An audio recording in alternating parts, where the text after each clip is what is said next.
It's Sunday night, it's 10 p.m., and it's time for Mike Spider Slayer's Top 10 Most Anticipated Comics.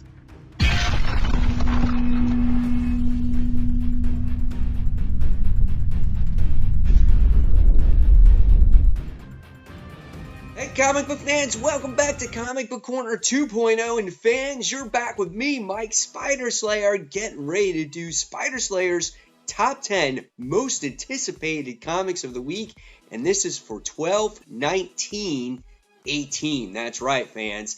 And guys, there's another brand new series, another Top 10, where every Friday night at 10 p.m. Eastern Time as well, do my comics of the week match up to my most anticipated comics. So it's basically a crossover series.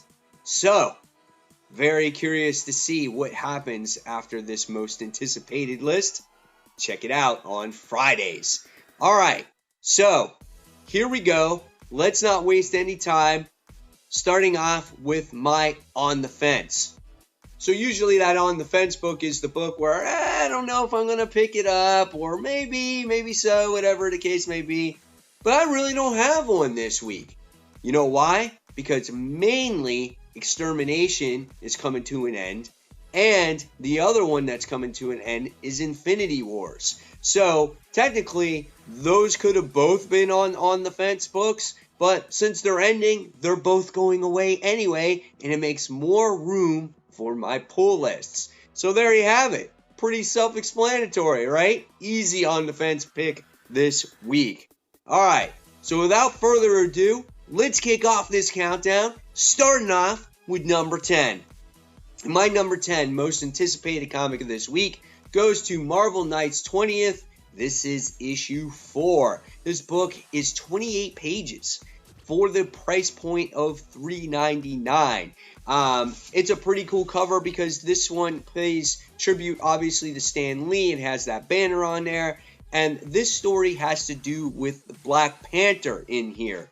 The reason why this fell down on my most anticipated list was because it took a break from the main story, and it really focused heavily on Punisher in that last issue, and that kind of turned me off from the main story. I wanted to see why all our heroes were all seeing a dead Karen Page and whatnot, and we kind of got left, strangling there, waiting around for a whole issue of what was going to happen going forward.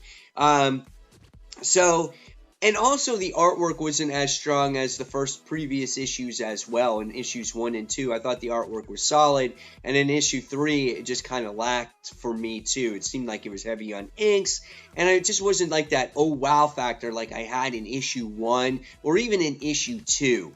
So it's still in my top 10. It's still there. But let's see if it drops off going forward or where this actually falls in my top 10 comics of the week on Friday.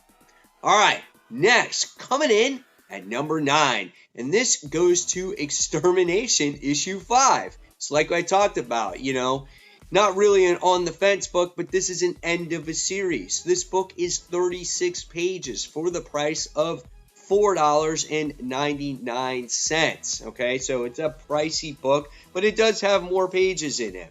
All right. So this is the final issue of the series, and it was delayed. So this is also why it kind of lost steam for me, because it just took forever to get to the conclusion of this story. I felt that it was moving at a very good clip. And now in this issue, we get to see who lives, who dies, obviously, and what is the course of the X-Men? It will never be the same, right? That was kind of the description that it gave you. It has Cyclops reaching for, like, his visor on the cover and whatnot. It looks pretty cool. I'm interested to see what happens with the young X-Men, what's going on with Cyclops in the future, what's the outcome of Abraham, and how all their heroes became these hellhounds and all this stuff. So we have all these unresolved issues. How are they going to close this out in one book? So I guess we will see, okay? So moving on to number 8, and my number 8 anticipated comic of the week, it goes to Batman issue 61. This is 32 pages for the price of $3.99. So this story is like a sequel based off of Batman issue 38. And it seems to be like this horror type of story. And he's teaming up with artist Travis. Who is it that I put here? Travis Moore. And so it looks quite interesting. I'm not sure what to expect because at the end of the last issue, we wound up seeing Thomas Wayne in there. So does that have to do with the story, or is this kind of like a separate story? I'm a little bit confused of how all this matches up to the current storyline. So that's why it's a little bit lower. I love the cliffhanger in the last issue, in issue number 60. So I'm very curious. And this variant cover that's coming out by Tony S. Daniel looks really nice too. All right, so let's move on to number 7. And my number 7 most anticipated comic is Dead Man Logan. This is issue 2. It's 32 pages. It's $3.99. And this first issue was kind of cool because we got to see Mysterio get recruited by Miss Sinister. And she wants him to work for Neo Hydra. And we get to see behind the whole plan is actually Sin, which is Red Skull's daughter, which I thought is quite interesting. And so how is this going to go forward here with this whole, Neo Hydra thing? And how is Mysterio going to cast all his illusions and all these things like that? I'm not sure where this is going to go. But Logan is looking for Mysterio because obviously he wants to destroy him before he dies, so he doesn't create all this havoc that he did when he was in the Wastelands. So it makes for a quite interesting story and probably the best Wolverine story as of right now. So, Dead Man Logan 2 is my number 7. All right, so let's move on. We're going to go on to my number 6 most anticipated comic. And this goes to Savage Dragon, issue 241. This looks to be like a little bit of a light story going forward with the character after we've dealt with such dark issues with his wife Maxine being brutally raped, and she wants pretty much not to be touched at this moment. And so in this issue, it looks like Savage Dragon is going against, which is, I think, a Golden Age hero by the name of Captain Tootsie. So who the heck is Captain Tootsie? So it could make for a very light issue and a very dark time for his wife. And a little bit of a, I'm kind of looking forward to seeing what's going to be the outcome of Dragon's wife Maxine here and how their relationship continues, or maybe they get divorced. I don't know, but she went through a rough time in the past couple issues. Now, Savage Dragon is very much for a mature reader, so I don't suggest it to the kids out there, and it's been heavily focused on a lot of sex, but I think it's about to turn a direction now, so I'm anxiously in seeing that direction change. All right, so now we're moving on to the top 5. And my number 5 most anticipated book goes to Spider-Geddon. This is issue 5. This is the conclusion to this series. 32 pages, $3.99. And I'm looking forward to it. It's the conclusion. What happened to Scarlet Spider? Did he get killed by the Inheritors? Did they suck his soul? Did he die? I don't know. We'll see. And we have like Captain Universe Spider getting ready to do battle against the Inheritors as well. And is that Miles Morales? So this is a perfect time for this issue to obviously come out with the movie that's out, with Into the Spider-Verse. And I'm looking forward to this conclusion. I want some action. I want some big explosions, We had a lot of standing around. There was a little bit of a change with betrayal and things like that, especially with Superior Octopus, and I like that. And I feel like this Spider-Geddon story is obviously an advertisement for Spider-Verse, but also an introduction to Superior Octopus ongoing series.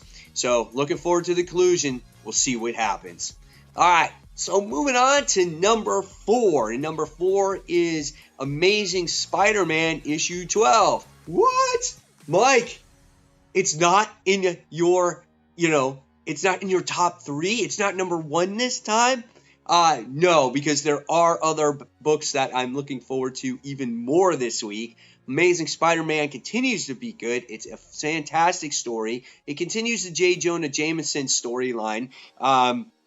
And both him and Peter are getting attacked. The cover looks cool. It's got Scorpion on there. Wonder what that's going on about in there. And then we're going to learn more about that weird bandaged guy. I need to know who that guy is, where he came from, what's his purpose going forward in the Spider-Man universe. Is it a guy that we once knew? Who knows? There's so many questions here. And what's going on with Mary Jane? Is she going to go back to this the lookouts thing, or where lookups, or whatever she is that she's involved in with Jarvis, about talking about her emotions with being involved with Peter Parker Spider-Man. So it's a wonderful series. I love it. Just because it's my number 4 most anticipated doesn't mean that I'm not really looking forward to it. I am. All right, so now we're going on to our top 3. And my number 3 most anticipated book this week goes to Teen Titans, issue 25. Get a good amount of pages here, guys. 48 pages for $5. It is a $5 book, but if you're a fan of Crush, the newest character, or one of the newest characters on Teen Titans, and you want to know about her secret origin story, this is definitely the book for you guys. You're going to learn about it. And it seems like she went through some rough times based off of the description that I read here. And then also there's a bonus story about Roundhouse. And you're also going to find out, if you read the series, what happened to him after issue 21. How did he get back to his parents' house? Because it looked like you think he died, and then he winds up going back to his parents' house. So you get to find out what happened in this issue there too. So Roundhouse and Crush are some of the newest characters in the Teen Titans series. It's a phenomenal book. It's one of my favorite books of the year. It's so much improved from what it was previously, what I think. And if you guys haven't jumped on, I definitely suggest you jump on at this point if you want to learn about Crush. All right, so now we're coming down to the last 2. So what is my number 2 most anticipated book of the week? Well, that goes to the conclusion of Old Man Hawkeye. That's right, fans. This series has been going on all year. It's a maxi series. It's the last issue.